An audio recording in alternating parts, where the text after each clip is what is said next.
It's unfair, and Balma 7 points in the game. Delgado takes the shot and knocks it down. Malonia is open. 3-point. Isang jumper by Robin Celis. Caballero has time. Now it's Martin Rosso. Turnaround jumper. Oh my goodness.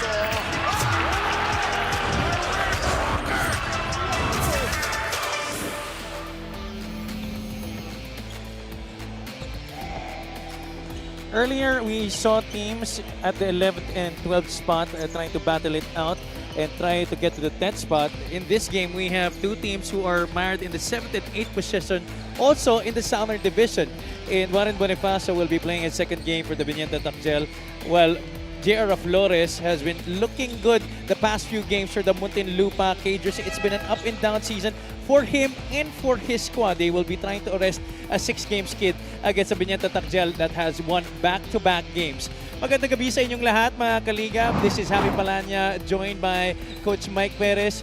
Coach Mike, we talked about it off the air that both of these teams, despite them in different positions in the team standings, magkadikit sila ngayon, pero evenly matched, sabi mo sa akin kanina. Yeah, evenly matched. If you look at the numbers, almost everything pretty much equal with a little bit of advantage when it comes to bench points para dito sa Biñan, understandably so. So this is going to be a good fight between these two. Let's bring in the third member of our broadcast panel, Ms. Mika Abisamis. Mika, good evening. How are you liking your return to Pampanga? Tama ka dyan, Javi, no? It's been a while since I was last year at the Brenzigao Convention Center, but of course, great memories. Championship games at that. Pero syempre, ito ring mga laro natin ngayon, ano? Mala champions din ang mga kasama natin ngayon. Itong Muntinlupa, although they are going through a 6-game losing streak. Sabi sa akin ni Coach Mark Dandan, Mika, everything has to work for us tonight, specifically our bench. Tignan mo naman itong lineup na to, nadagdagan pa ng Warren Bonifacio. Biro nga ni Marvin Hayes, nako, dating team ko to, siguradong masasaktan na naman ang katawan ko ngayon. Nadagdagan pa ng bata na itong ang si Bonnie. Para naman dito sa Biñan Tatacjel, of course, an almost perfect lineup as usual. Isa lang ang nadagdag. At yan ay si Captain Hook. He is back. He had 8 points in his last game. Sabi niya sa akin, Mika, nandito na naman ako sa basketball. Napapasaya na naman niya ang puso ko, pero papahirapan ko sila. Javi and Coach Mike. Well, I'm certainly very excited to see that because he has only played a few games this season para sa Biñan Tatacjel. But a guy who has only played a few games, in fact, will only be playing his second game para sa Biñan this season is Warren Bonifacio coming on over from the Pasay Voyagers. Warren Bonifacio has certainly made an impact already for his new team in that game against the Manila Batang Quiapo. Well, he's not just transferring, he's bringing his performances, his numbers from Pasay all the way here to Biñan. 81% field goal shooting in that game on a 9 of 11. 11 of those points coming in the third quarter, and his efficiencies has been off the roof. He's got 35. When you have an efficiency rating of 35, that really tells you you're performing like the greatest of all time, and so that shows you how much of an immediate impact and impactful performance that has been for Warren Bonifacio. And that early lead was because of this performance by Warren Bonifacio. Manila was down early 20-5 against the Biñan Tatacjel, and that gave Coach Boyet Fernandez a lot of leeway to bring in some players off the bench. And one of them was Ronnie Alonte. Ronnie Alonte was able to score in double figures for Biñan in that game against the Manila Batang Quiapo. Yes, he was actually 62% shooting. He also did very well from the free throw and even the 3 points and the 18 minutes that he was there. Jmar Gimpain is his usual self, 6 offensive rebounds out of those 13. He did struggle a little bit when it comes to the field. He was 44% shooting from there, but he did very well on the free throws in the 16 minutes of action. And Kenny Rocacorba just really being Kenny, 12 points and a 4 of 9 shooting para dito kay Kenny Rocacorba. Yeah, those three guys also in the lineup in this game against Muntinlupa.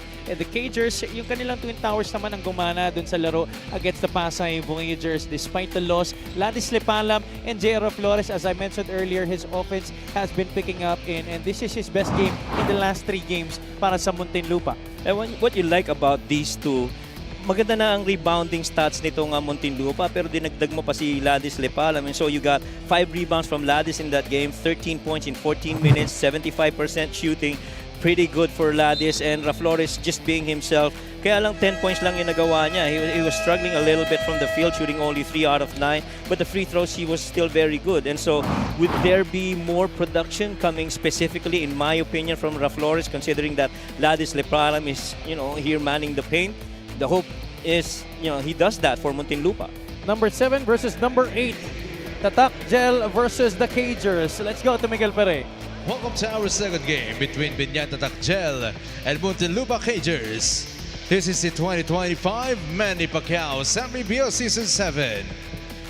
Let's carry on the starting fives, beginning with Biñan Tatak Gel, Beast, Motorcycle Tire, Game X. Starting at center, number 18, Jason Ballesteros. Forward, number 88, Kenny Roca Curva. One guard, number 0, Pamboy Raimundo. Also at guard, number 17, Captain Hook Mac Cardona. And the other forward, number 4, from San Simon, Pampanga, Warren Bonifacio. The head coach for Biñan Tatak Gel is Boyet Fernandez. Assistant coaches, Gino Manansala, Gino Manuel, Eliazar Cabototan, and J.R. Manansala. LGU partner is Mayor Jel Alonte with Ruben Tan and Monching Talisayon. Team owner is Sajid Anyon Revo. Now for Muntinlupa, Cagers Lakan. Starting at guard, number 3, Patrick Ramos. Also at guard, number 29, Brian Mendoza. Playing center, number 13, Ladis Lepalam. Small forward, number 33, Ron Lastimosa.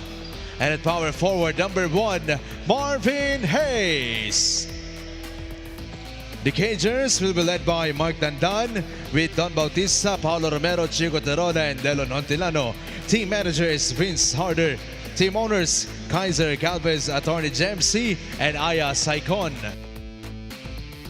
Reference for this ball game, our crew chief, Zen Manansala. Let's meet our starters. Our starting 5 brought to you by 1xBet, the title sponsor of the MPBL. 1xBet, your choice, your victory. Feel more game with 1xBet. Muntinlupa begins things with Patrick Ramos and Brian Mendoza, one of their newest acquisitions, including Ladis Lepalam, Ron Lastimosa, and Marvin Hayes. Sa kabilang panig naman, Pamboy Raimundo, starting with Captain Hook, Mac Cardona, starting his second straight game for the Biñan Tatak Gel, while Jason Ballesteros mans the middle together with Warren Bonifacio and Kenny Roca Curva.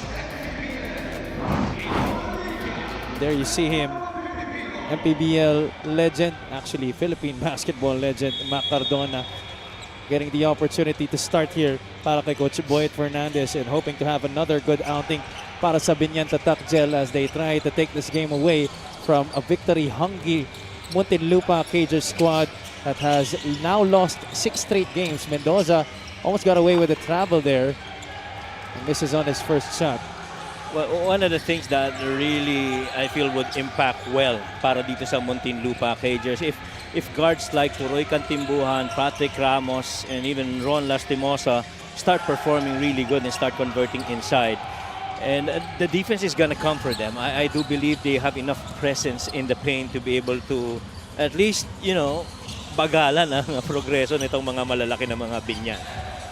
This is the second straight game also that Muntinlupa has gone with this kind of unit, although Patrick Ramos is still that starting point guard.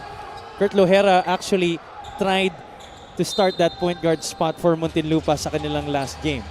But this is a much different unit from what we're usually seeing. It's usually Puro Katimbuhan and J.R. Flores in the starting unit. That is right. And so this is why it's very important, this addition of Brian as well as Ladis Lepalam. You see how much, added firepower it's given the Muntinlupa Cagers. They do have all the pieces, but the thing is, their schedule has really led them to tougher games in at least in their last 6 games. Nobody has scored yet here in the opening minute. Roca Curva inbounds to Mac Cardona. Captain Hook scores the first 2 points. Staying true to his promise. He loves being back, pero pahihirapan niya yung kanilang kalaban, regardless kung sino man yan.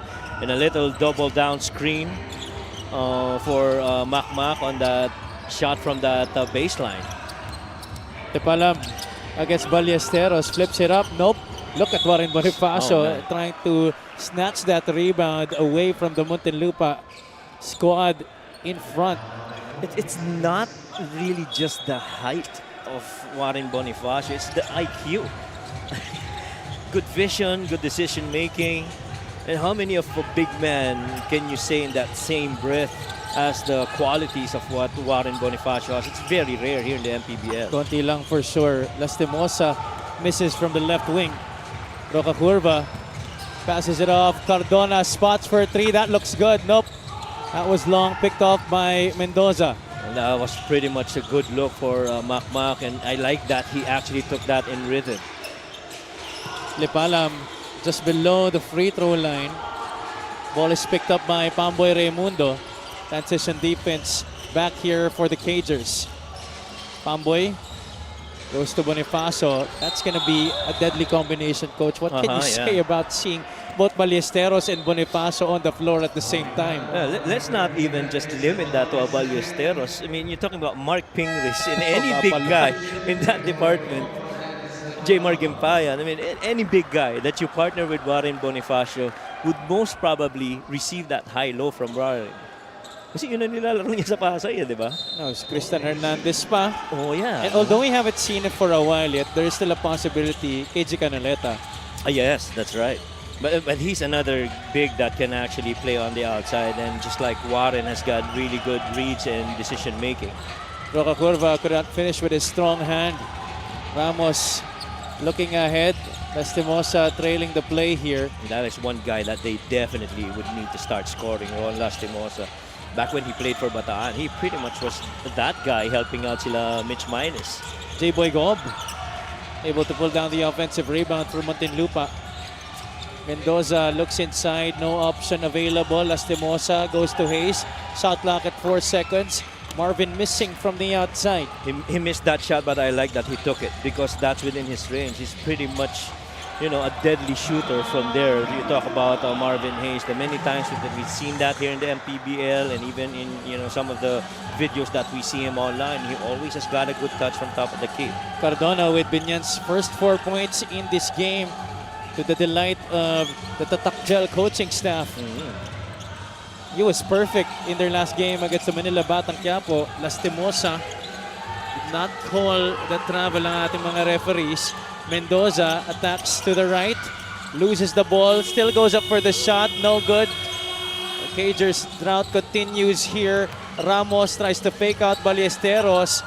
Reverse no good. Mendoza could not get to the basketball. Good effort by the small guys of itong Muntinlupa Cagers, but really the length of Ballesteros making it tough for them to finish that deep in the paint. Raimundo from the outside. Rebound taken by Grian Mendoza. And what did Coach Mark Dandan mention in that earlier report by Mika, top of our coverage? They said everything needs to work, but so far here, Coach, nothing's been working. Right. That's right. This has been a very slow start for the Cagers. A little bit tentative on their shots, and finally you get that shot in for Marvin Hayes. Like what I said, that middle side of the floor is pretty much Marvin Hayes' area from the outside. First conversion in 7 attempts for the Cagers. And at certain points, you do understand that you depend a lot on Marvin Hayes when it comes to rebounds and all the other stuff, but he's got to contribute in scoring as well. Cardona tried to bullet the pass to Warren Bonifacio. He claims not nahawakan daw yung kanyang shorts doon. He was pulled back. Mendoza spins with the right, no good. That one was short. Not a good fast break at all for the Cagers. They got numbers, didn't have enough space, a little bit tentative on that finish. I felt that Patrick Ramos could have spaced out to the corners as to leave that middle lane of the floor for Grian to operate on. It looks like it's Coach Mark Dandan handling head coaching duties in this game for the Muntinlupa Cagers. Coach Gino's not there.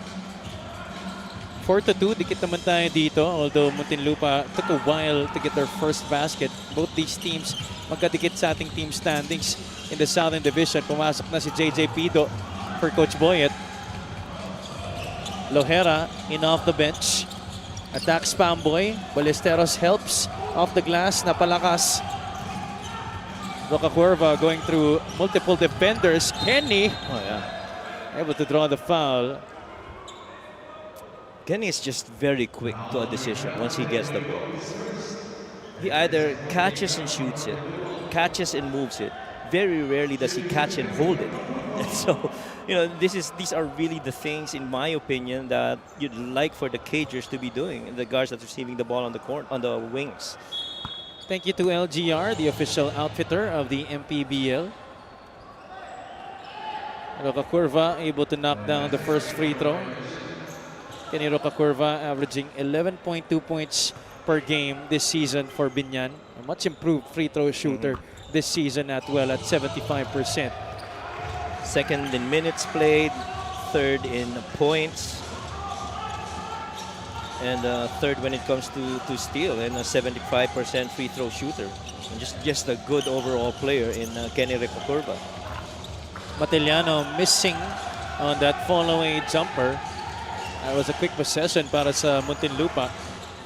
Past 5 minutes here in the first quarter. Pamboy Raimundo has handled the show for Coach Boyet Fernandez from as far as I can remember during their days with the NLEX Road Warriors in the PBA D-League, where they won multiple championships. Kita mo yung sitwasyon na yan, Javi. It was a reversal of positions now. It was Jason Ballesteros up top and Warren Bonifacio posting up. Since he got fronted, automatic, tinwist nila. You pass off to the top. Now it's Marvin Hayes that gets sealed on the top side. And, definitely advantage for Bonifacio. He's got that entire baseline side to receive the ball and make the basket. And kaya nag-foul kaagad si Marvin Hayes. He knew he got into trouble once that ball got up to the top. Fantastic numbers from Warren Bonifacio. Oh, yeah. Sa kanilang huling laro, that was his first game in a Biñan jersey. His last game for Pasay, he actually helped the Voyagers to a victory. But then, moments after that, yun yung isa sa mga last-minute movements during our free agency and trade window. Yeah. The thing is, there was news about Lawrence Victoria moving. That news about Warren I didn't hear of. And so when I saw that, oh my goodness, he goes to Biñan. That's a good pickup for Biñan. But the thing is, Pasay also got good with Christian Pajarito, who's done well in their last games, which they won. If you ask me, at least based on their first games for their new teams, looks like it was a win-win situation para sa Pasay at Biñan. Agree. There were certain trades and player movements that have been win-win for the teams that's involved in. One of them, of course, being Biñan and Pasay. And I like that Christian Fajarita now gets to be part of the Coach M effect. And you do understand that Coach Marlon is always going to be a guy that, plays within the talent that he has and gives them that certain level of freedom for them to come up with the plays that they need to perform at in the game. And that Coach M effect has certainly rubbed off in a big way para kay Warren Bonifacio. Oh, yeah. That has really made a very significant and positive impact on his professional basketball career. Oh, this season, look at Cyrus Tabi. Oh, yeah. Klaseng lalaro ni Cyrus. I mean, I've always believed that he's a good shooter, but he's so much better scorer now this season for Pasay, and that bodes well for Coach Marlon and the Voyagers. And JJ Pido just knocked down a pair of free throws for Biñan, and you also just saw his better half here in the venue at the Brenzigao Convention Center. And you see the substitution patterns now with Poroy Cantimbuhan come in. Pido also comes in, and he is definitely going to be the stopper for Poroy. Understanding that Poroy is one of the leading scorers para dito sa Cagers. Flores takes it to the rack, floats it up, no good. Big boy Hernandez secures possession for Biñan. What does this tell you, Coach, that now Poroy Cantimbuhan and J.R. Flores are coming off the bench? Well, it tells you that the addition of Oladis Lepalam and Ryan has really shored up the help that they're getting from the bench because in that department they are technically just 33 points off of it, and they're a 10-point disadvantage if you compare that versus Biñan. Biñan has certainly shored up their rotation in the front court Big Boy Hernandez being one of their new pieces this season. That's our assist of the game. Brought to you by 1xBet, the title sponsor of the MPBL. 1xBet, your choice, your victory. Feel more game with 1xBet. Maaga na umabante dito ang Biñan Tatak Gel.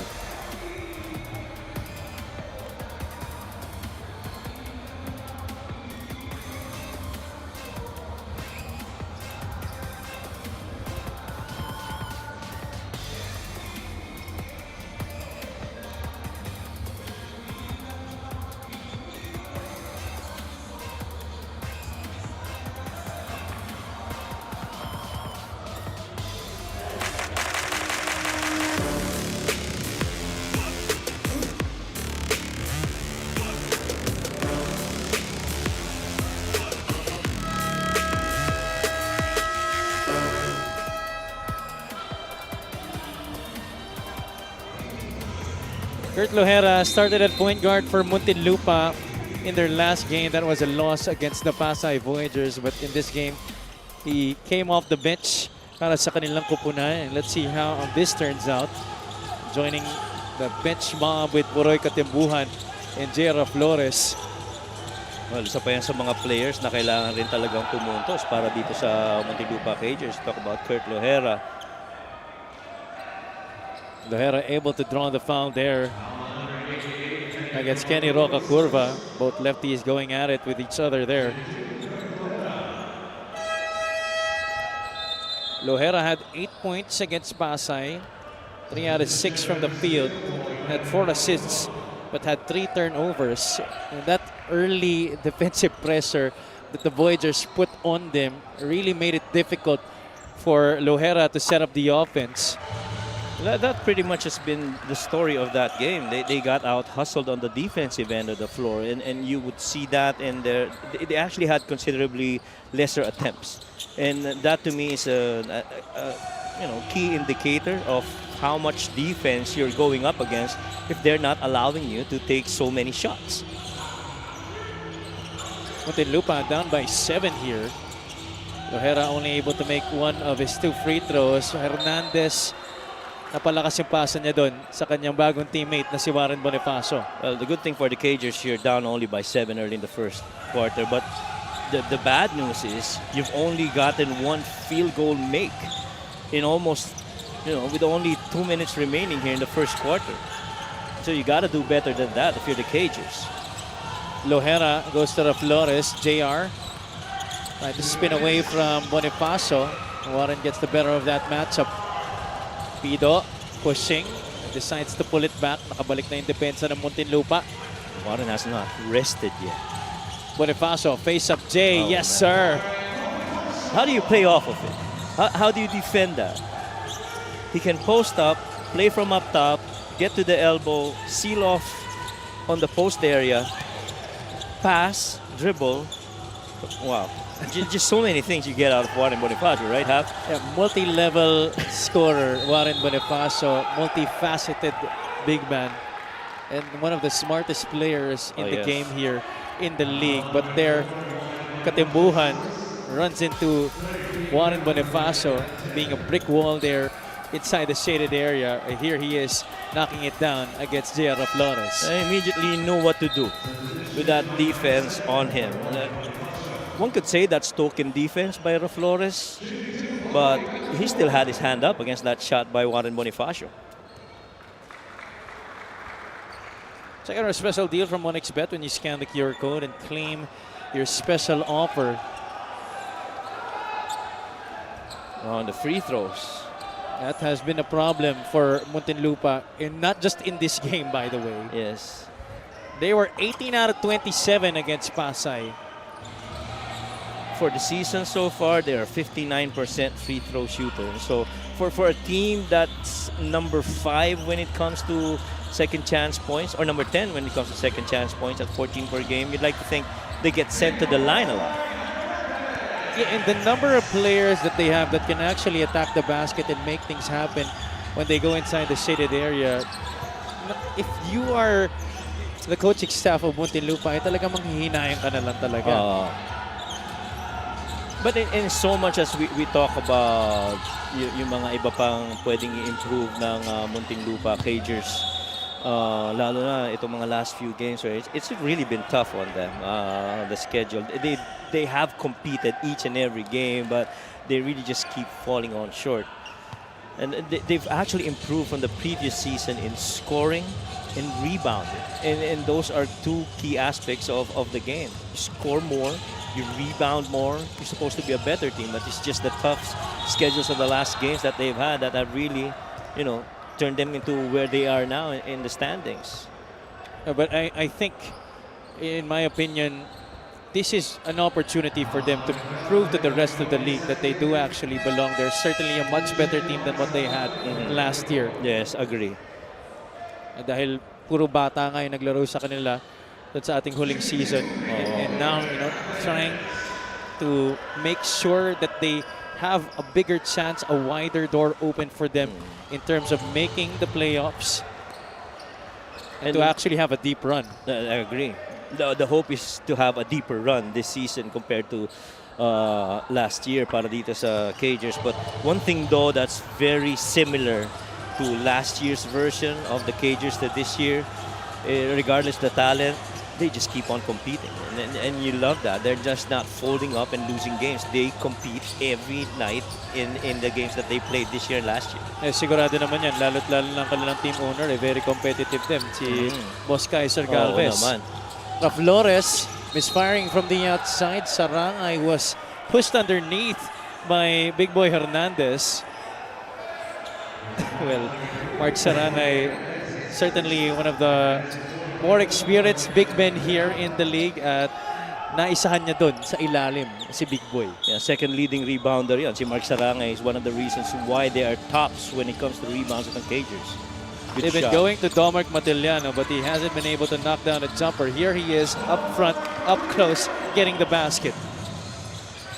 And you like to think he's so much better field goal shooter than si Domark. The hope is, he scores better. But there hasn't been a shortage of Muntinlupa actually trying to go to him. Kaya lang yung percentage na lang in knocking down shots has been different. Mac Cardona with a huge start here for the Biñan Tatakjel, scoring the first 4 points of the game para sa kanilang kupunan. Yeah, pretty much more team ball para dito sa Biñan, getting 4 more field goal makes. Though both teams have not made any 3-point makes, but the pace has pretty much been dictated by Biñan offensively and even on the defense. And the score definitely shows that they are up by 11 points here, 16-5.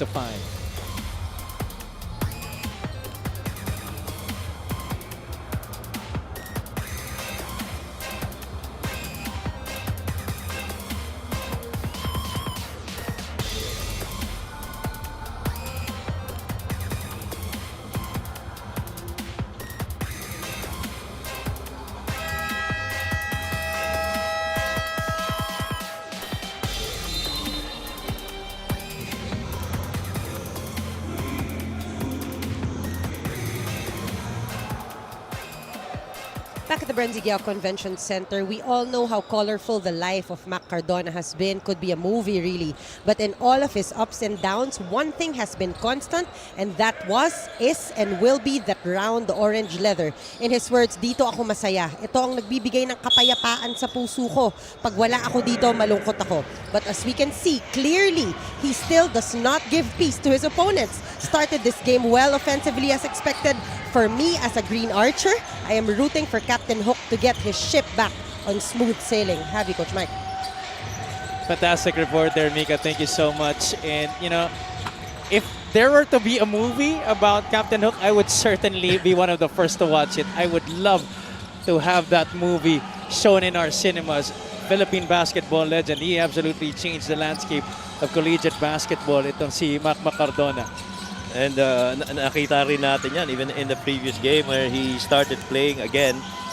The Captain Hook shot has been there in that last game, and we saw a couple of makes of that patented shot by Mac Cardona, and true enough, yung mga plot twist sa buhay ni Mac, a very interesting story. At yung maganda sa kanya, Coach, time and again, we've seen the struggles come to him, but time and again also, nakakabalik siya at nakakatayo. And basketball is a sanctuary to a lot of, basketball junkies like us. See, was that Peña Redondo? Yeah. Oh, yeah. He's injured.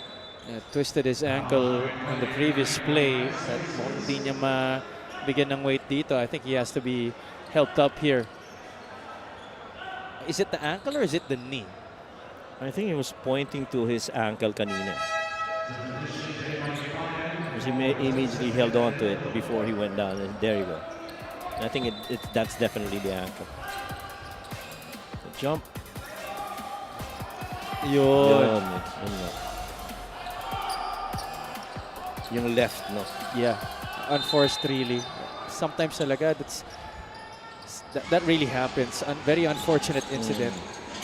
Well, contact sport, it happens. Lalo na yung mga placement ng mga paa, no? Yun nga, coach, contact sport. Pero yun halos walang contact. Walang contact. Depende sa angle at yung posisyon ng tama, eh. Yun talaga yung masakit dun, pag nangyari yun, Pag alam mong talagang hindi naman talaga na-affect ng depensa or nung kalaban, as we see Miggy Corteza there with that patented one-hand shot. Trying to take a page actually from Macmac Cardona. Ito si Miggy Corteza. Right. At saka meron talaga mga bagay, habi sa buhay na akala mo hindi masakit pero nasasaktan tayo. Let's back to the ball game, Hab. Sorry, coach. Manhid na ako. Ryan Mendoza able to strip it away from Biñan. Got to score now. Mendoza, he has tried repeatedly in the first quarter. He's 0 out of 5 right now with that missed jumper. Our team down by 11 still. And the reason that I say that he's got to score now, because I'd like to think that's one of the reasons why they got him. Exactly. Actually, they are really banking on Ryan Mendoza being one of their top scorers. That's a difficult take by JJ Pido moving to the left. And JJ Pido, he's in a good groove once you see him make those shots and have that smile after making them. He just had that as he was going down. 20-7. Corteza bounce pass to Mendoza. Katimbuhan off the baseline. Leans in and draws the foul against Renzo Sobido.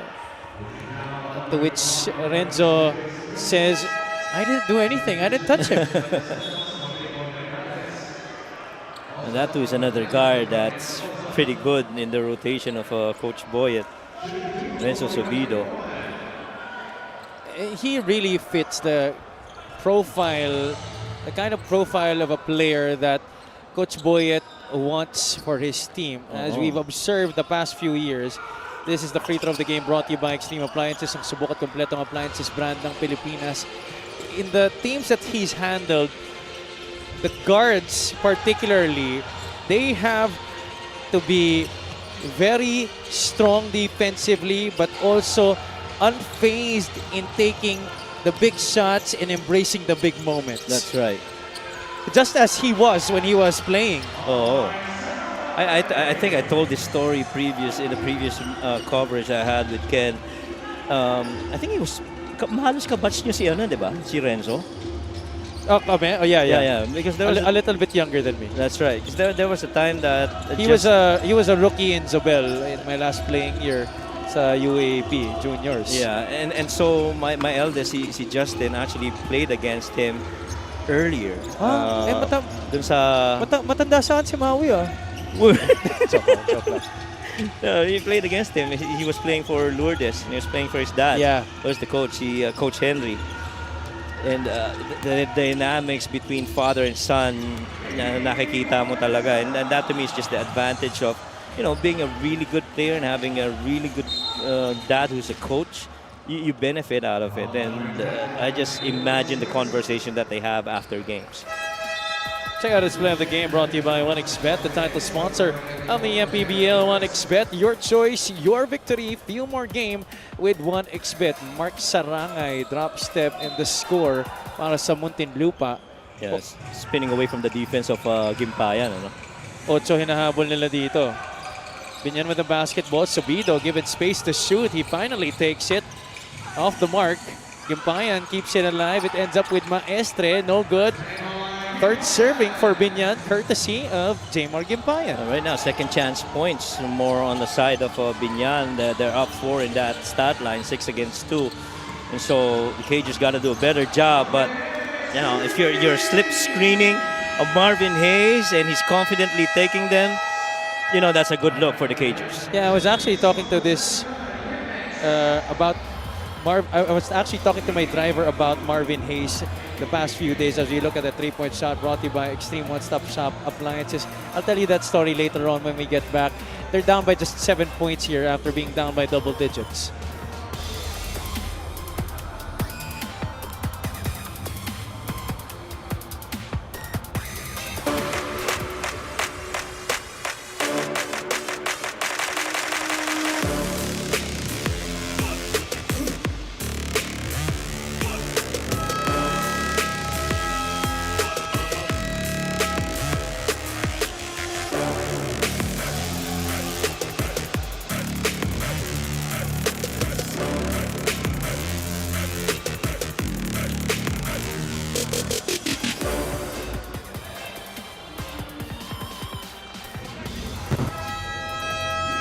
The Biñan Tatakgel chalked up their second straight victory against the Manila Batang Quiapo sa kanilang huling laro, 99-62, and maaga sila nagdomina dito, Coach Mike.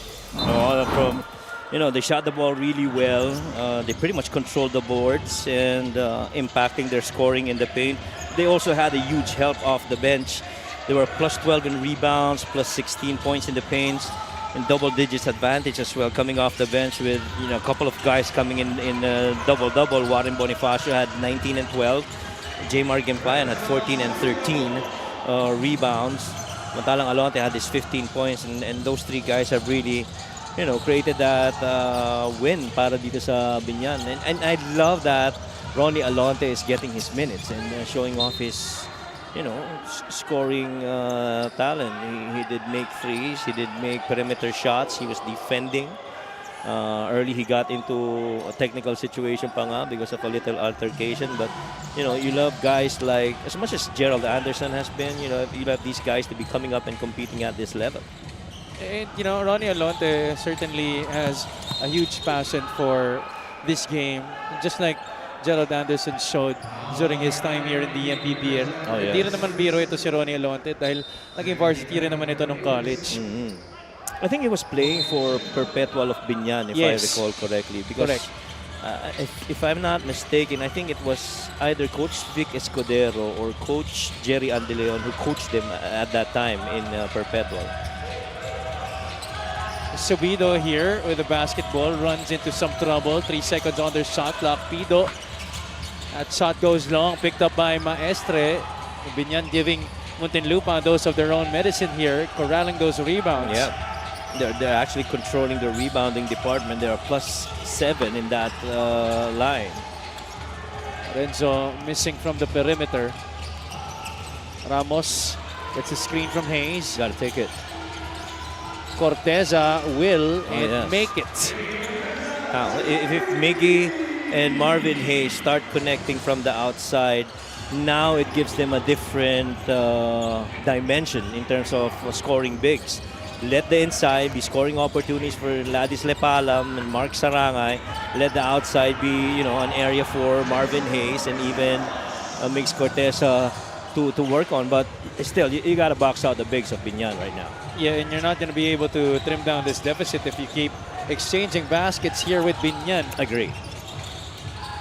Matiliano to Ramos. Muntinlupa going deep into their set here. Patrick trying to split the defense, but that's another turnover for the Cagers. It's Subido. They're out running Marvin Hayes there. And you turn the ball over, especially if it's a guard that's turning it over, there is a high probability there's going to be very little defense on the other end because there's so many bigs on the side of the Cagers. They might be very low already in the possession. Biñan asking for a travel. They feel like Muntinlupa has gotten away with a lot of them here in the first half. Sarangay finally called for it. Yeah, and they've been asking for that earlier on. This is our fast break of the game brought to you by Extreme X Pop, personal karaoke speaker everyday karaoke. A couple of bigs actually helping out on that drive, that right side of the floor by Patrick Ramos. First, it was Jason Ballesteros. He dug in, deflected that ball. Maestro picked it up, and it was off to the races. And nobody really right there in front to defend against that finish in transition by Renzo Subido.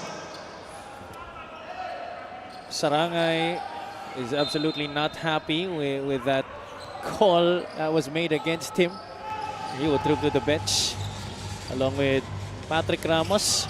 But did you see how Mark was complaining about it? Oh, yeah. So you definitely see that fire in him that, come on now, we want to compete and we want to win games. We've been losing a lot. And so you like that character in Mark Sarangay to, be that lead, compete side para dito sa Cagers. He's among the more veteran players on this roster. Hayes just below the 3-point line. That's a deuce para kay Marvin Hayes. There you go. You know what? Marvin Hayes in their first 6 games was actually averaging close to 12 points. In their last 11 to 12 games, is only averaging 5 points per game. And that's a considerable dip in the performance of Marvin Hayes, because in that 12-game run, he only scored double digits once. And that was against Jensen, where he scored 13 points. But he was shooting 30% from the field. And so, nakikita mo yung, it's high time he goes back to that Marvin Hayes who scores in double digits in games, because he pretty much is the floor spacer that the Cagers would need on the floor. Dahil dun nga sa conversation namin ng driver ko, sabi ko sa kanya, kasi kung patuloy itong hindi magandang laro niya, maipapost siya sa mga vlog niya. Oo, totoo yun. Pero consistent pa rin siya kahit na off losses, sinasabi rin niya Talaga? na mabigat yung kalaban, ganito, nag-compete I kami. haven't been able to watch it lately. Yeah, I'm a constant guy that watches his vlogs. This team down by 8 here. Lopez had a turnover earlier. Waray charges into Marvin Hayes. And that's really going to get a good loving from the bench. If you're Muntinlupa, Marvin Hayes still sacrificing his body at this point of his career to draw those offensive fouls. Oh, yeah. Well, in live action, I thought Marvin Hayes was late getting to that spot. I thought he, tilted a little bit towards the direction of Gimpayan, but no, that was a good call. Lipalam out to Poroy Katimbuhan. Matiliano, players on the screen, gets the step on Sewal. Oh, man. A little gather going to the left side. Gotta finish strong. And anticipate doon ni Bam Lopez. Turning the corner here. Ballesteros. A few years ago, that would have been a slam, but 2 points nonetheless. Para kay Kuya Bale, Jason Ballesteros putting the Biñan lead back up to 10. Ibang klase yung naging pasa na yun sa loob. Bam Lopez going inside, attracted a couple of defenders, leaving Jason Ballesteros for that good finish. And why not make it our assist of the game, brought to you by 1xBet, the title sponsor of the MPBL. 1xBet, your choice, your victory. Feel more game with 1xBet. 44.9 seconds remaining in the first half.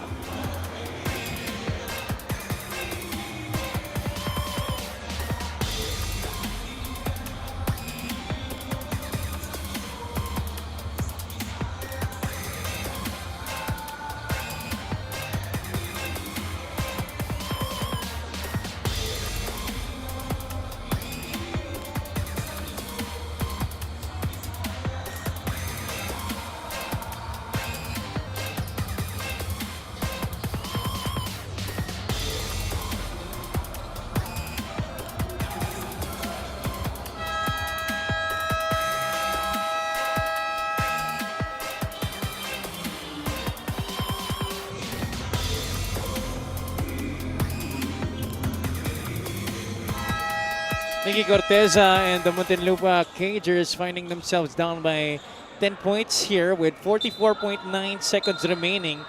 Sewal kakapasok lang para sa Biñan. Ronnie Alonte hasn't seen action yet in this game. Enjoying the game with Joseph Peña-Redondo on that bench. Mukhang matagal sila magkakatabi. Enjoy yata si Peña-Redondo. Matiliano, pinapahirapan dito ni Sewal. Shot clock at 5.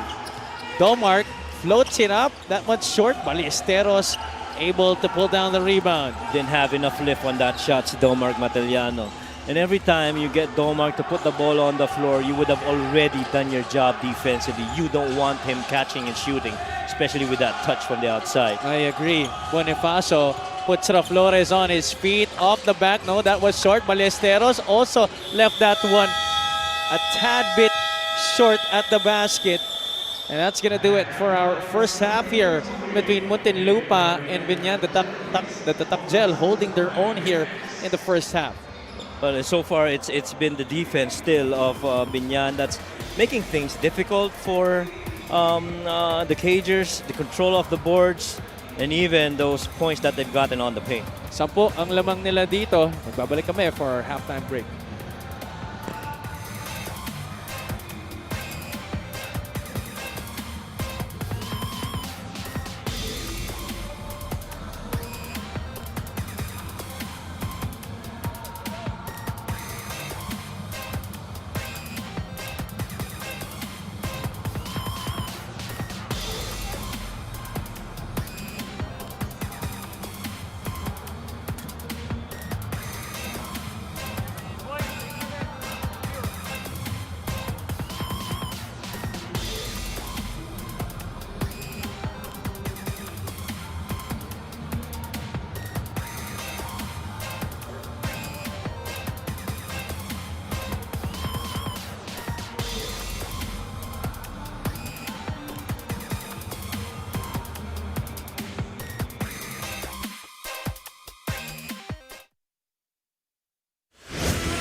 Back at the Branzigiao Convention Center for your Maharlika Pilipinas Basketball League. My name is Mika Abesamis, and right now I am joined by the team manager of the Muntinlupa Cagers. Walang iba kundi si Sir Vincent Harder. Magandang gabi.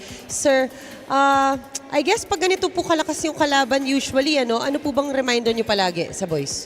Well, we just keep on reminding them to play hard and execute what we've been practicing for how many days. And for us to go na makabalik to sa winning column is for us to search within ourselves, ano ba talaga yung nangyayari sa amin, ano pa ba yung motivation namin to keep going on this para sa tournament na to. Very nice. And to be fair, sabi naman ni Coach Mark Dandan, talagang pinapractice nyo yung mga second stringers, yung bench talaga. Sir, meron po ba kayong mga gustong batiin at pasalamatan? Yeah. Unang-una sa mga taga-Kapampangan, maraming salamat sa inyong pagpunta rito, and ganoon din sa aming mga sponsors may team owners ng Muntinlupa, Mayor Jemcy, Boss Aya Saicon, Kaiser and Grace Galvez, Mayor Rupi Biason, Vice Mayor Pani Tebes, yung mga mga people of Camarines Norte, salamat sa inyong suporta. Ganun din sa Perea Moto District, Hope Spirits Gym, Tela Athletics, Tito Rex, and ganun din, I want to greet my wife, Ms. Dailene, and my children, Theodore and Via. And that's all. Right, maraming salamat once again, Sir Vince Harder, the team manager of the Muntinlupa Cagers. Magbabalik po ang Maharlika Pilipinas Basketball League. Is back. 8-division champ Manny Pacquiao makes his triumphant return. In his way stands WBC champion Mario Barrios. Legendary. Plus Fundora versus Zoo 2 in an epic rematch. What a gutsy battle! And Pitbull runs it back against Angel Fierro. Can you say fight of the year? It's a stacked night of hard-hitting title fights.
Welcome to the half between the Biñan Tatakgel and the Muntinlupa Cagers. The score is 30-20 in favor of the guys in white. Cardona had a fantastic start, 4-0 in favor of their squad, and Biñan never looked back after that, despite Muntinlupa having a better second quarter. They only scored 5 points in the first period, by the way. That is right, and really just a testament to the kind of defense that they've been facing against ito sa Biñan. The rebounds have been pretty much dominated by Biñan, especially on the offensive rebounds, where it was a +3, to which they got 6 more second chance points than that of Muntinlupa. And a lot of the points have really come from the paint inside. That's a +16 advantage para dito sa Biñan. And the defense, much as the Cagers have really tried to catch up defensively, just too much ball move and man movement para dito sa Biñan in the game. Brian Mendoza and the rest of the Muntinlupa Cagers have really struggled offensively to start this game, but Marvin Hayes has picked up his bearings here after being the one that's struggled dun sa kanilang mga huling laro. Corteza backing him up with the same amount of points. Sarangay and ito si Kurt Lohera with 2 points apiece. Cristan Hernandez, the leading scorer for the Biñan Tatakgel. Mukhang nahihiya pa sa camera. Di pa yata sanay. I don't think so. Oh, who is this cute little Oh boy? yeah, who's that little boy right there? Kaninong anak yan, ha? Anak ni Anak Larry ni Larry Muyang. Muyang. Okay. Oh yeah, I saw it on his post the other day. Okay. Okay, of course, Larry Muyang and the defending champion Pampanga Giant Lanterns will be seeing action against the Val City Magic sa ating main game. This is the second game of our Tuesday triple header here at the Brenziguiao Convention Center. The Tigers from Davao Occidental lost to the Sarangani Gripper dun sa ating unang laro, which effectively moved them into a tie with the Imus Brotherhood at 10th spot in the South. Now, kung ako habi ang Muntinlupa, I'm gonna look at the bright side. Right now, with that basket, you're down only 8 points, and you've been struggling to score points against Biñan, but you do have a chance here in the third quarter. So finish strong and compete all throughout this quarter. Because if you're going to look at their roster, they're actually pretty much a complete team if you're going to look at it on paper. But that's right.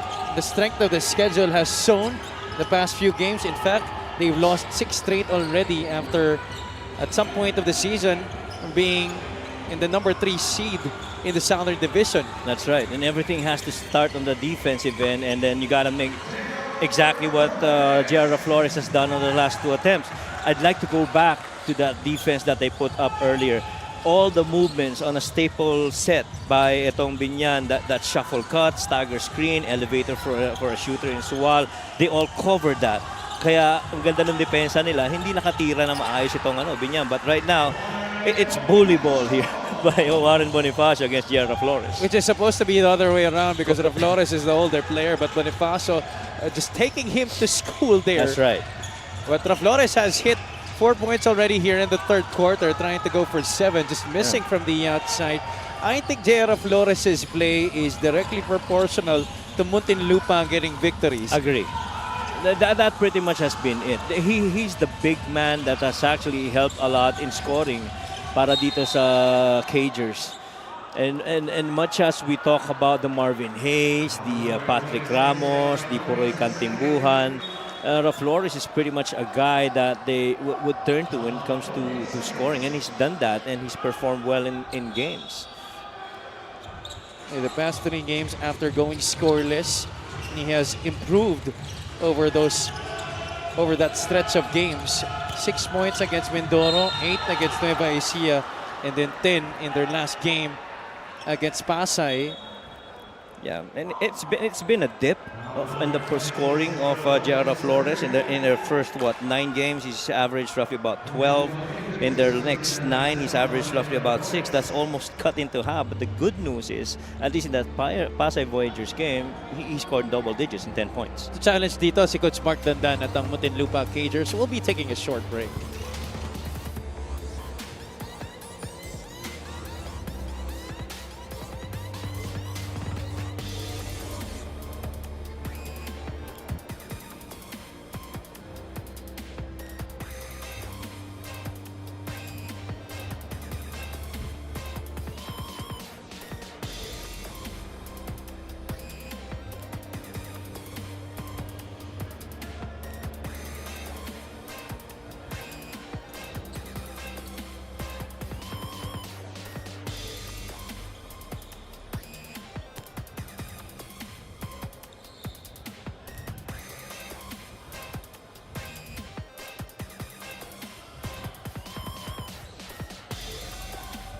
Upon review, the challenge was successful. There was no foul. Pinagpapawisan na ng gusto dito si Coach Mark Danda. What happened? This was the play in question. That drive down the middle on the baseline rather. Yeah, pretty much good defense there. Medyo kiskisan ng konti pero everybody was within their cylinder. No one violating it, and so no foul. But Flores got the ball. Coach Boyet now is trying to argue that there was actually contact. Meron nga pero I feel like our referee is ruling it as marginal. Yeah, it is marginal. There you see Coach Boyet still trying to make a case here. At nire-review pa rin ng ating mga referees even after they announced that the challenge was successful. Are they challenging us? Pwede ba yun? Challenge mo yung challenge?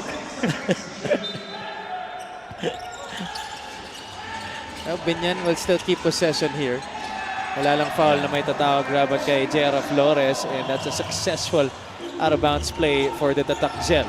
And so far they haven't had answers for Warren Bonifacio. 4 quick ones from Warren and up close. Corteza, that's too many steps. He shuffled there. Maestre playing excellent defense on the baseline.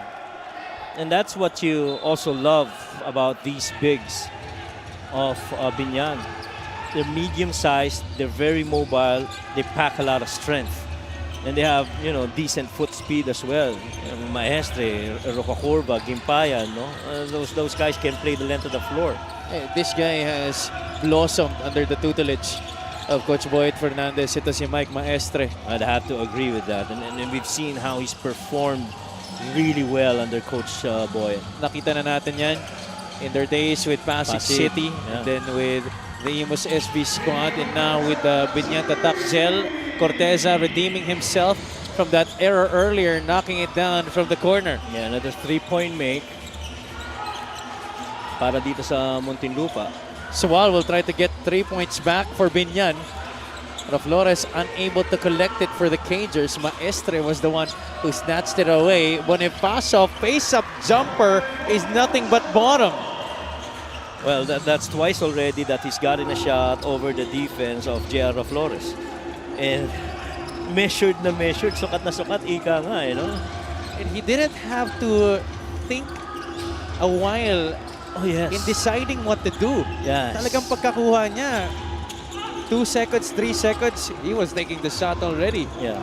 And then that to me is really just, Warren Bonifacio making the game very simple. And I keep repeating myself, simplicity creates decisiveness, and that's why he's quick to make decisions.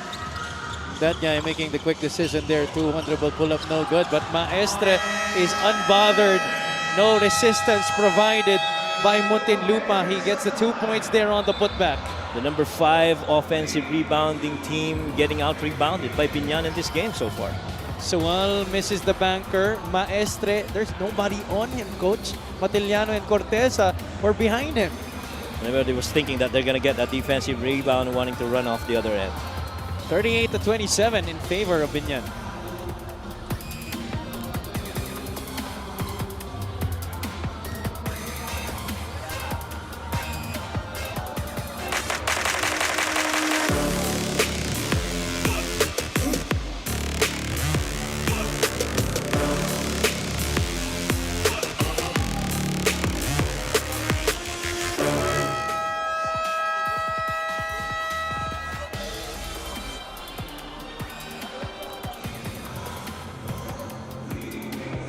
Check out our Gixxer fans of the game, born for greatness. Wearing a new Bulldogs jacket. So, sino kaya sinusuportahan ito? Oo nga. Itong mga ate natin, mukhang nagulat pa na nasa camera sila. Nagpaalam ba kayo sa inyong mga magulang? We're here at the Brenciao Convention Center in San Fernando, Pampanga. Abby Palanya joined by Coach Mike Perez, and Ms. Mika Abesames is at courtside. Muntinlupa finding themselves down by 11 points here after the timeout. They could not score. Ramos misfiring from the right flank. Lopez has seen some extended playing time here because of the lead that Biñan continues to enjoy. Right. And then I guess this is the impact that Warren Bonifacio has brought here for Biñan. You know, a lot of playing time for the other guys. Oh man, what a shot. Lopez with that step back jumper. That was a difficult look off the glass and in para kay Bam Lopez. I saw him, he looked at us and he says, I call bank. Bam calling bank. Bam Bam. 40-27, and the Cagers continue to add on to their woes here. Corteza, he hit the three-pointer earlier to make up for that traveling violation he committed. But here, making another error in favor of Biñan, who are looking to add to their 13-point advantage. A couple of traveling violations called on Miggy Corteza. Curva now back into the game along with Roy Gimpayan. Bonifacio pressured up top by J-Boy Gob Lopez. He's feeling it. Napalakas. Gimpayan naunahan dun sa taas. Si Kurt Lohera. Ball is loose. Bonifacio picks it up. Oh man. And Bam Lopez, he is running circles around the defense of Patrick Ramos right now. And the thing is, the way I said, oh man, it's because it just saw the basketball IQ of Warren Bonifacio. He immediately understanding that ball was that screen was going to be rejected. He did what's called a Verajao screen. He twisted that screen to the other way, and to which Bam used it. And if you have a high IQ screener like Warren Bonifacio, ang sarap niyan kung ikaw may hawak ng bola. Almost making another spectacular read right there. Just could not hit that jumper from near the top of the circle. Ito si Warren Bonifacio. They're gonna side weave this. Lastimosa to J.R. Flores. Had a good start to this third quarter. I say he but takes somehow fizzled out. Hayes off the glass, could not get it to go. Sayang may panira na sana siya kanina, no? Warren initiating the offense to Keniro Curva. Dumula Sambola, able to keep the dribble alive. Pulls it back between the legs, leans in, jumper. Just rolls off the rim there for Flight 88. That's gonna run it now if you're the Cagers. Ramos was hell-bent on attacking the basket. Short ang kanyang layup dun. Well, that wasn't good transition at all for the Cagers. They didn't have numbers. And right off the bat, they just go inside for that little seal underneath with Warren Bonifacio. Just staying active off ball. Samantalang ito namang Cagers, they got the ball in transition, but they're slow to get down. It's only Patrick Ramos headed down the floor with Lohera and Ron Lastimosa not filling the lanes. You know, he's not the most vocal guy. Ito si Warren Bonifacio. In fact, very soft-spoken, as we'd like to thank LGR, the official outfitter of the Maharlika Pilipinas Basketball League. But just his presence on the floor, his movement has created such a significant positive impact for his new team.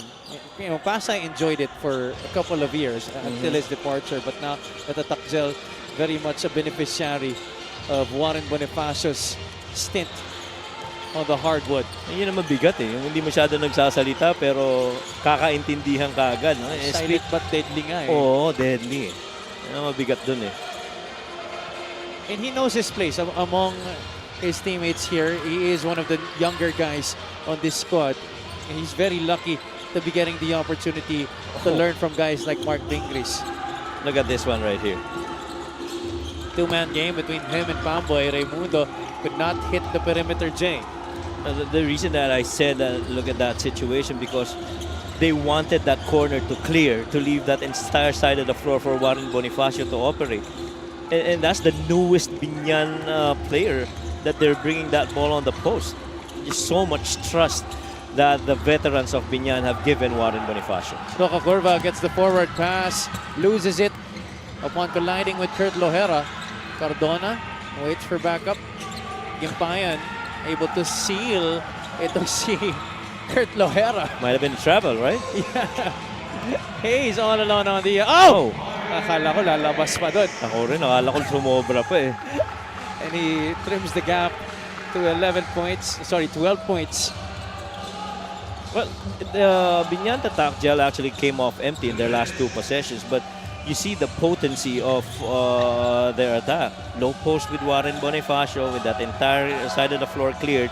And then a high-low between Warren and Jmar Gimpayan. You know, either way, good opportunities to score. And that time it was Pamboy locating Gimpayan on the roll. The movement has been constant for Biñan. Oh, exactly. Lastimosa gets a brush screen from Hayes. Cardona was there to challenge. Rebound pulled down by Warren Bonifacio. Now with 5 rebounds to go with his 10 points. And Muntinlupa shooting below 30% right now amidst this defense of Biñan. Warren is free. Roca Curva could not handle the rock going down. It's going to go the way of Muntinlupa. Somehow I feel parang it's the cross matches that's hurting the Cagers as well. But as well as plays like this is our play of the game brought to you by 1xBet, the title sponsor of the MPBL. 1xBet, your choice, your victory. Feel more game with 1xBet. A little elbow-to-elbow action. I go to the elbow, you're the weak side elbow. You can cut back doors to leave up your man. Exactly what happened to that drive by Jmar Gimpayan. Good communication between those two guys. Lohera curls off the staggered screens. Could have hit that jumper. Even makeable shots like those, you know? He was set up pretty good on that stagger curve. May mga good looks naman talaga dito ang Muntinlupa. Oo, meron eh. Hindi na talaga ma-convert. Tamboy trying to spin away from Ramos. Alonte, who is seeing action for the first time, was asking for it in the corner. Lohera takes it to the left against the outstretched arms of Jmar Gimpayan. And you gotta get up quick because you know Biñan is gonna run at you. Ooh. There's a couple of veterans trying to be very competitive here from the backcourt. At siyang contemporaries to coach. Oh. Nagkasabay ito sa NCAA. This is our extreme fast break of the game brought to you by Extreme X Play on the go speaker. Take your music anywhere. That's Kurt Lohera with a difficult take going to his strong side. And have to be creative off that finish. And the defense was right in front of him. Last shot time here for the Tatakjel. Hernandez pinasok dito to wind down the third quarter. Called for the walk. 7.5 seconds remaining. Still 4 fouls to give here for Biñan. Muntinlupa already in the penalty. That's the first team foul for Biñan here in the third quarter. Yeah. And that just tells you how much, you know, clear the defense that they played. They've rarely gotten into fouls, and let alone this just being their first in the fourth. And the third, rather. 3.8 seconds. Ramos to trigger in. Hayes against Gimpayan. Hayes, jumper, yes sir! Marvin Hayes beating the buzzer here at the third. And so far, that is the hottest hand right now for the Cagers. He's 5 out of 7 from the field. He's perfect from 3. And he's just making shots, Marvin Hayes. 11 points now in the game for Marvin Hayes, keeping them in this one. Check out our highlights of the game brought to you by Sip Plus, the official hydration partner of the MPBL. Elevate your hydration. How about Warren Bonifacio here in just his second game for the Biñan Tatakjel, Coach Mike? And he's created that difference para dito sa Biñan Tatakjel. And the Cagers have started strong with a couple of shot makes by Flores and a good stop. But then again, Warren Bonifacio and the rest of the guys able to recover and get another 10-point lead at the end of the third.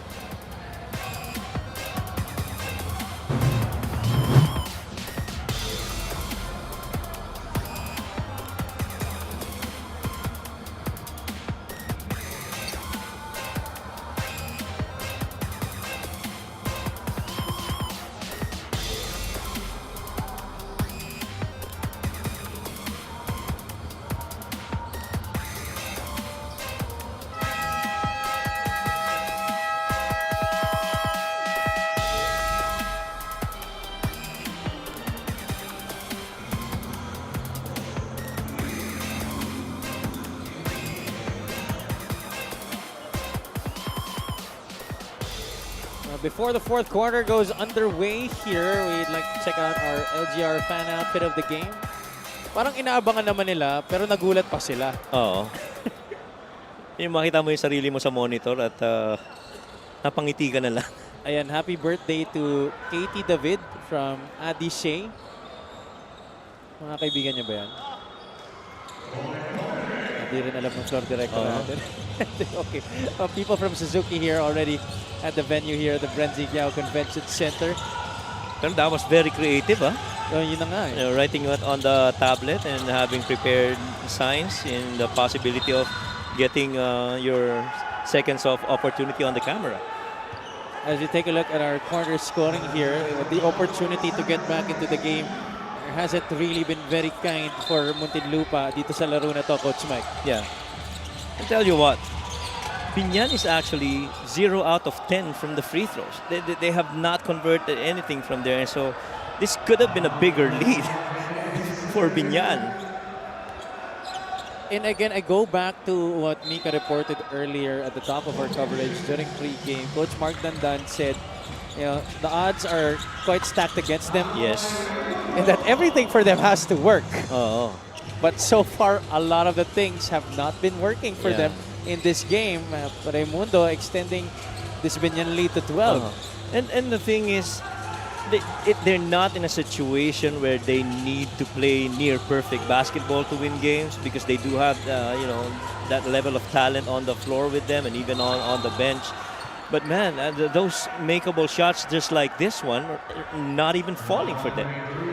And I think also the amount of second chance opportunities that they have given Biñan has really hurt their chances, because obviously a defensive rebound means an opportunity for you to run. Yeah. On paper, they're almost the same when it comes to rebounds, roughly about 46, 47 rebounds per game. But man, right now, Muntinlupa is not even close to that number.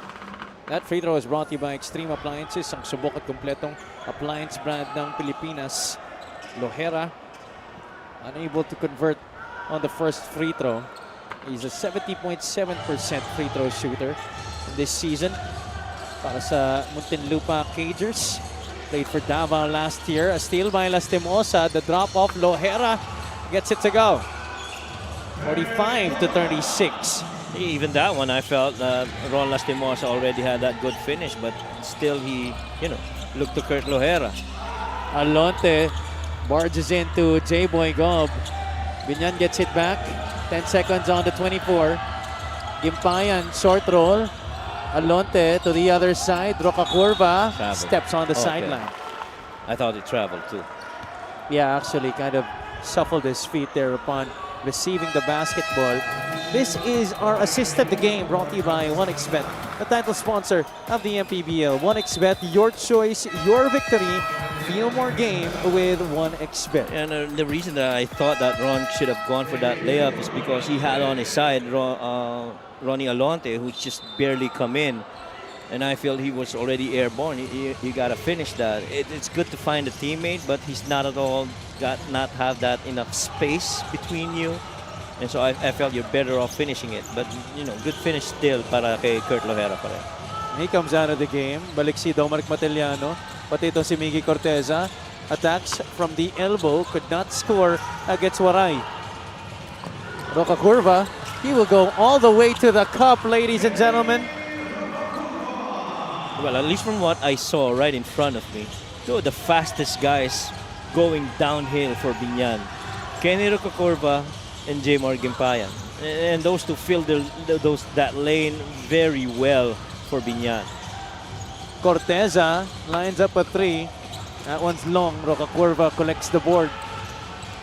Kenny, nobody stopping the basketball. Gimpayan rises up for the finish. Twice that has happened, Javi. Roca Curva with the rock, pushing the ball down the floor. Jmar got covered, so he took the shot this time around, you know, right through the gut of the defense, leaving everyone, even that last defender in Mix Corteza, just leaving it up for Jmar to finish. Simple in and out there. That's our play of the game. Brought to you by 1xBet, the title sponsor of the MPBL. 1xBet, your choice, your victory. Feel more game with 1xBet. Leading to that, Waray Gimpayan basket. Balik sa 13 ang abante dito ng Biñan. Pac is back. 8 division champ Manny Pacquiao makes his triumphant return. In his way stands WBC champion Mario Barrios. Plus Fundora versus Zoo 2 in an epic rematch. What a gutsy battle! And Pitbull runs it back against Angel Fierro. Can you say fight of the year? It's a stacked night of hard-hitting title fights.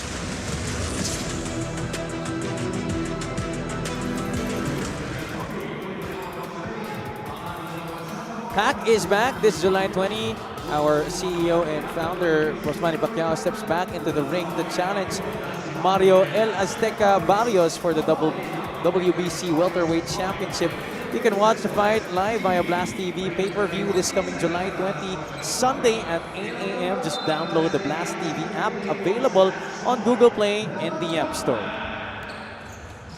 Oh, well, everybody's going to be glued on that match. For sure. I highly doubt that there is going to be an empty screen in the Philippines. Oh, yeah. During that day. That's going to be Sunday here in the Philippines, July 20. Download nyo na yung Blast TV app para kahit on the go kayo ay mapapanood nyo. There, Patrick Ramos off the timeout. Was stripped there. Was it Roca Curva who got the steal? Yes. I think it was. When one might make the case that he got hit on the arm. And Coach Mark Dandan wanted a foul. Instead, Biñan will have the opportunity to extend this lead further. Biggest lead in the game for them was 14. Roca Curva. Release screen for Gimpayan. Roca Curva still has it. Kenny Roger kicks it out. Hernandez, he has that in his arsenal. At nagpaikot-ikot yung bola. But eventually, it goes down the drain para kay Big Boy. Nilinis pa eh. Bago tinapos. 51-36. This is now the biggest advantage in the game para sa Biñan Tatakjel. Katimbuhan, he has been a non-factor sa laro na to. Oh yeah, without a doubt. Corteza, shot clock winding down. Miggy puts it up and in. Katimbuhan has only played so far 15 minutes in this game. He has not attempted a field goal. He's 1 out of 4 from the free throws. And not the kind of Puroy that you normally would see in the Cagers team. About 4 minutes gone by here in the final frame. Gimpayan, heavily pressured by Corteza. Pido had to take it. Way off the mark. Hernandez, offensive rebound.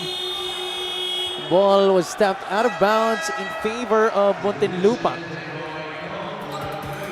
This is our Gixxer great move of the game, born for greatness.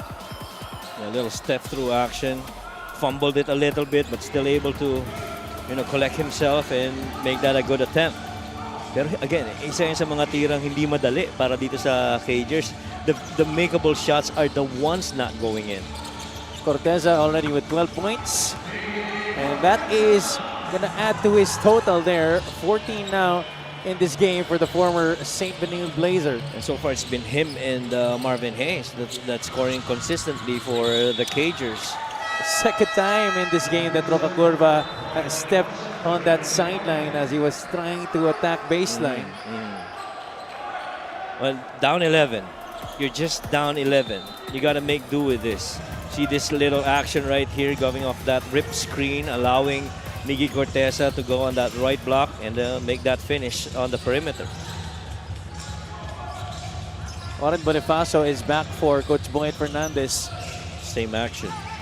Katimbuhan. Pass to the other side. Dominic Matiliano rises up for the shot. Ramos and Katimbuhan tap it to Corteza. Miggy attacks hard, puts it up as soon as he heard the whistle, and he will go to the line for 2 shots. And I like that Miggy wants that ball. Give it to me. That's what he's been asking even earlier in that run of that set. And he should take over scoring right now for the Cagers, because outside of Marvin Hayes, he's been the guy that's got the hottest hand. I agree. Dahil yung isang player that they brought in to actually fill up the scoring department, si Brian Mendoza, di pa masyadong gumagana para sa kanila. Yes, agree. Check out our special deal from 1xBet. Scan the QR code and claim your special offer. And Corteza seems to be very much ready for this kind of role. He is not shy about it. 51-42. Lead down to single digits. Roca Curva makes a pass to Raimundo, relocating to the corner. Another offensive rebound for Biñan. Hernandez has it in his hands. Two blue shirts in front of him. He still forces it up. That one's a miss. Okay, just gotta push it. You're not, you know, supposed to allow yung defense to set up. Pero again, stretch na rin kasi yung mileage ng ibang players dito sa Cagers. Eh, no? Oh, what a finish! Oh, Ramos had to improvise there. At he did that in successful fashion para sa Muntinlupa Cagers. A little run here being made by the guys in blue. You know what I like about that? He was clearly decided that I'm going to challenge this defense of JJ Pido. And what I like also about it is immediately after he made that shot, Puroy Kantimbuhan comes over to him and says, good job, don't worry about it, you go and finish. First basket of the game in 5 attempts para kay Patrick Ramos. This lead is down to 7.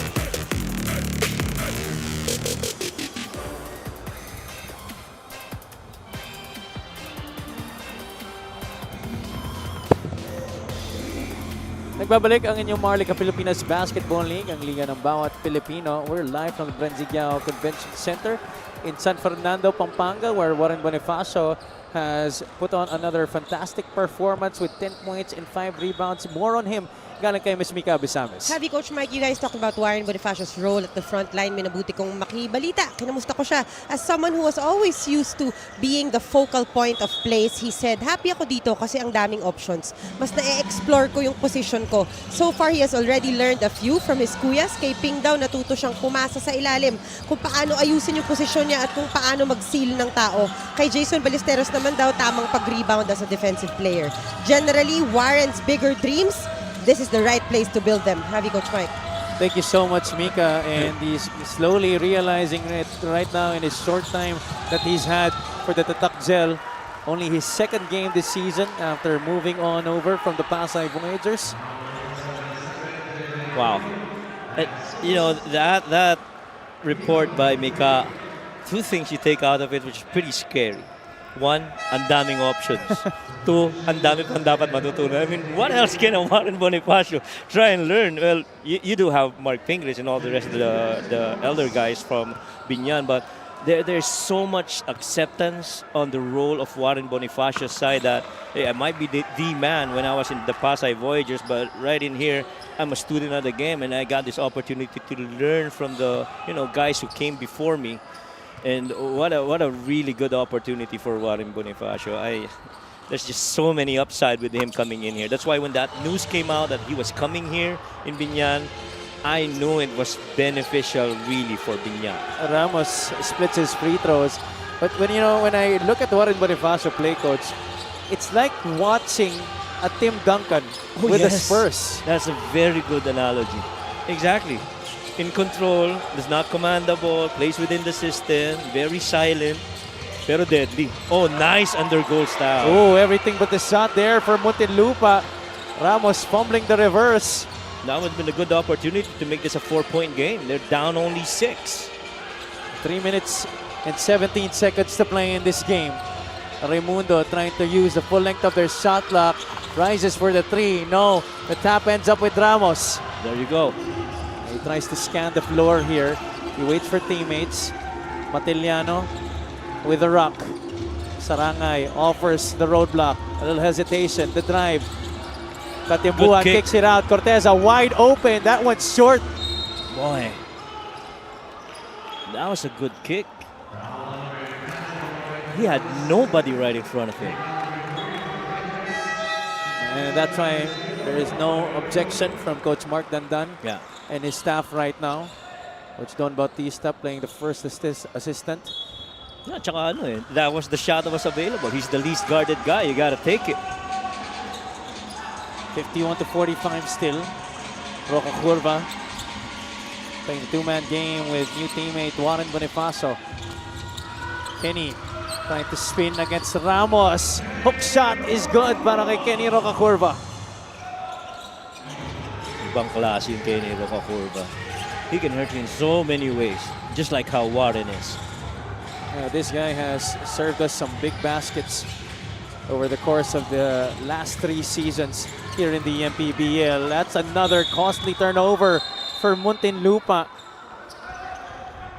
And those are the things that have hurt them constantly in this game. Yes, those turnovers, to which that is what their 8th turnover of the game, to which they've given up 8 points off of it. But the good thing is, kahit papano, nakapag-force din sila ng turnovers dito sa Biñan, to which they got 9 points off of it. Yeah, actually, mas maraming turnovers yung Biñan. Yes. I just said that a while ago because the timeliness rin ng kanilang mga turnovers. That's right. We now enter the twilight zone here. Last 2 minutes Another of this turnover. game. Yeah. And Biñan committing their 13th error of the game. That's Renzo Sobido, who just came in off the bench to the dismay of Coach Boyd Fernandez. Good thing they have an 8-point cushion to work with here. Muntinlupa has to go a little bit quicker here. Yes, you can't waste so much time. You're down, 8. Oh, that one's short. Kitang-kita pa lang ng pagbitaw ni Miggy Corteza. That one is gonna go the way of Biñan. The window is still open. The door is still ajar. Flores will check back into the game para kay Miggy Corteza. Miggy might be tired right now, but you sure would love to keep him on the floor. Roca Curva will handle the rock here for Biñan. In and out. Flores shows hard. Stolen by Katimbuhan.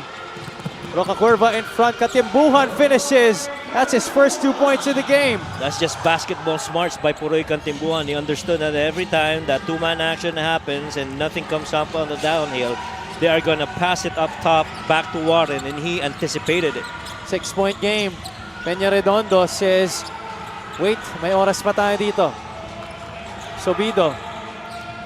Flores shows again. Renzo passes it out. Bonifacio, this could be huge. No. Rebound taken by Lohera, who was fouled by Peña Redondo. But Biñan is not yet over the limit. Only their 14th foul. Down 6.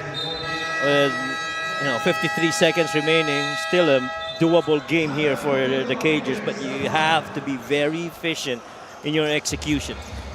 What does Coach Mark Dandan have up his sleeve here for Muntinlupa? They're down 53-47.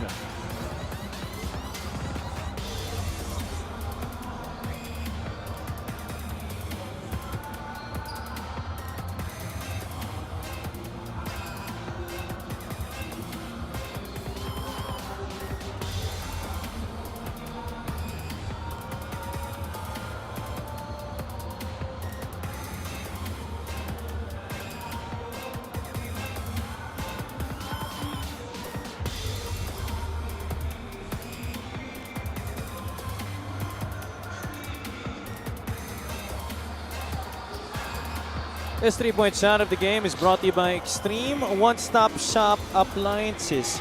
Big triple right there coming from Miggy Corteza, but that was moments ago. His team down by 6 with 53.7 seconds remaining in this game. Biñan just called what could be their final timeout. Oh no, it was Muntinlupa who actually called the timeout.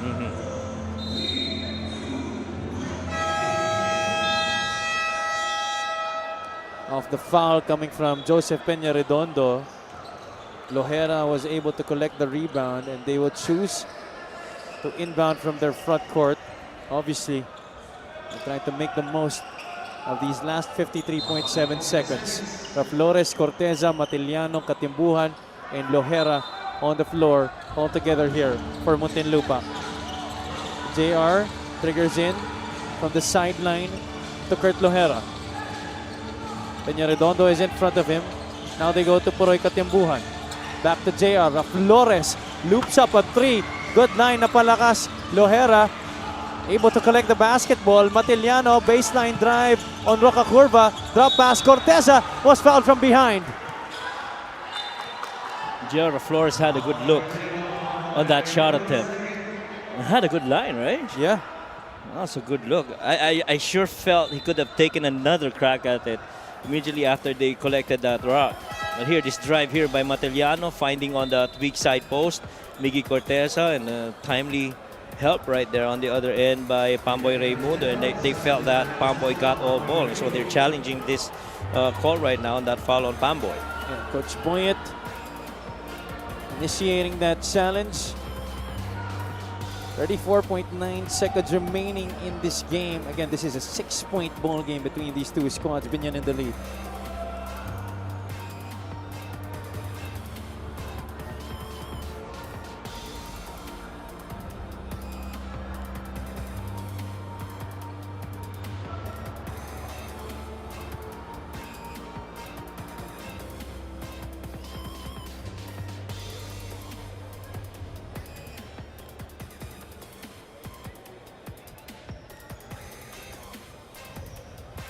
Upon review, the challenge was successful. There's no foul.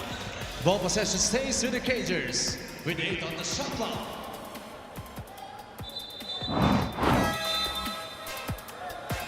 So it is a successful challenge para kay Coach Boyet Fernandez. Walang foul kay Pamboy.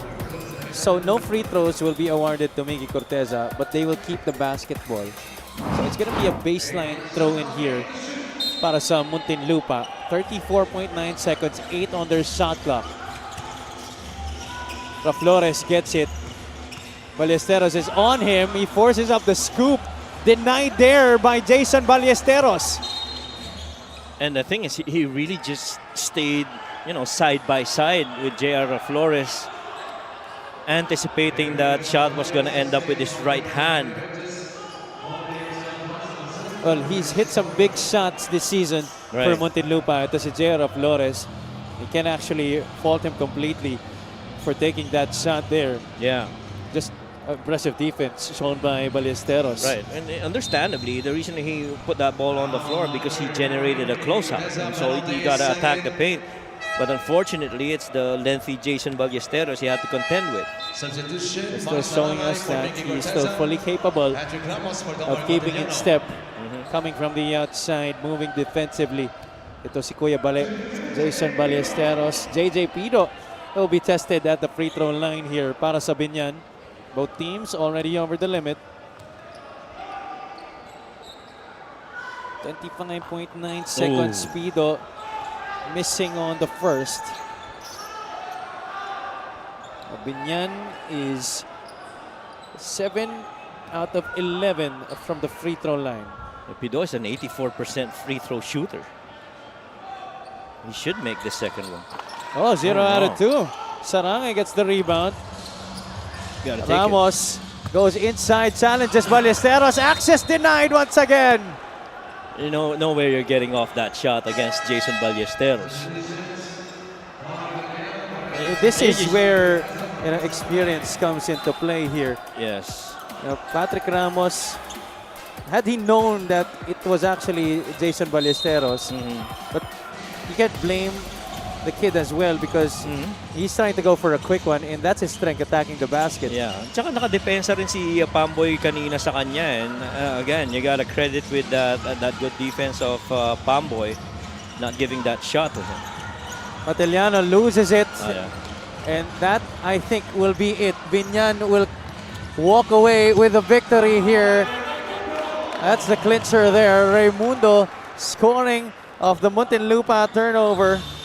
The Biñan Tatakzel win 3 straight ball games, sending the Muntinlupa Cagers to their 7th straight defeat. And clearly this game was played on the defensive end of the floor. And these guys are really good.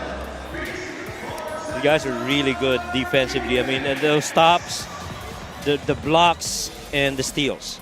That was our fast break of the game. May pahabol pa. Brought to you by Extreme Cool Air Conditioners. Ang Extreme Magpalamig. Free installation for split-type air conditioners. At mukhang maging masaya ang selebrasyon ng Biñan Tatak Gel pagkatapos nito dahil lumapit na sa akin si Macardona kanina eh. This is our best player of the game, brought to you by 1xBet, the title sponsor of the MPBL. 1xBet, your choice, your victory. Feel more game with 1xBet. For the second straight game, Coach Warren Bonifacio delivering a classic performance, if you will, para sa kanyang bagong kupunan, ang Biñan Tatak Gel. Let's go courtside to Ms. Mika Abisamis. Maraming salamat, congratulations Warren. Ang daming pwedeng gumawa sa team na to, no? Lalo sa frontline, ang daming malalaki. Pero ikaw ang nag-back-to-back best player. Ano? Kwento mo nga sa akin, kamusta ka naman kasama mga kuya mo dito sa Biñan Tatak Gel? Ito, siyempre, sobrang saya dahil nga marami akong natututunan, maraming PBA player na, ex-PBA na naglalaro. Tapos maraming nagtuturo sa akin, maraming nagagabay, especially yung mga coaches ko, Coach Boyet, na veteran coach, na talagang pinapakita sa akin, in-explore sa akin yung laro. So marami akong learning, so masaya ako dahil nasa Biñan ako. Napag-usapan natin nga kanina yung pag-explore mo sa posisyon mo, no? Ang dami mong natututunan. Sa tingin mo ba, ano na yung isang bagay na nag-improve sa'yo mula dumating ka dito? Siguro yung pagiging pasensyoso ko sa ilalim kasi naturo nga sa akin ni Kuya Mark Pingres na yung pwesto ko sa ilalim, kung paano ko pumwesto, kung paano ko gumalaw sa ilalim. Ayun, yung mga dinagdag sa akin. Maraming salamat. Meron ka ba mga gustong batiin at pasalamatan, Warren? Siyempre, binabati ko si Boss Rubentan ng Beast Motorcycle Tires, Game X Sports, Victoria Sports, Boss Sajid Anunuevo, Mayor Jiel Alonte, Boss Monching Talisayon, family ko dito sa Pampanga, mga kabalen ko, mga pinsan ko, yung mga Wild Dogs, si Jasper, si AJ, si Toby, si girlfriend ko, siyempre, yung mga tita-tita ko sa Canada, si Bapang Boy. Then, good luck pala sa laban ni Boss Manny sa July 20, Sunday. Boss, good luck. Galingan mo. Kayang-kaya natin to. Sigurado kung inaabangan ka na ng mga tropa mo dyan sa labas, Warren. Maraming salamat. The best play of the game is brought to you by 1xBet, the title sponsor of the MPBL. 1xBet, your choice, your victory. Feel more game with 1xBet. Happy Coach Mike. Maraming salamat, Mika. Congratulations to Warren Bonifacio for winning his second straight game and second player of the game honors para sa kanyang bagong kumpunan, ang Biñan Tatak Gel. Meanwhile, his hometown squad, the Pampanga Giant Lanterns, will be defending their home floor against the Val City Magic. That's going to be our main game tonight for Coach Mike Perez and Ms. Mika Abisamis. This is Javi Palanya. Still, keep it locked in here on the Maharlika Pilipinas Basketball League, ang liga ng bawat Pilipino.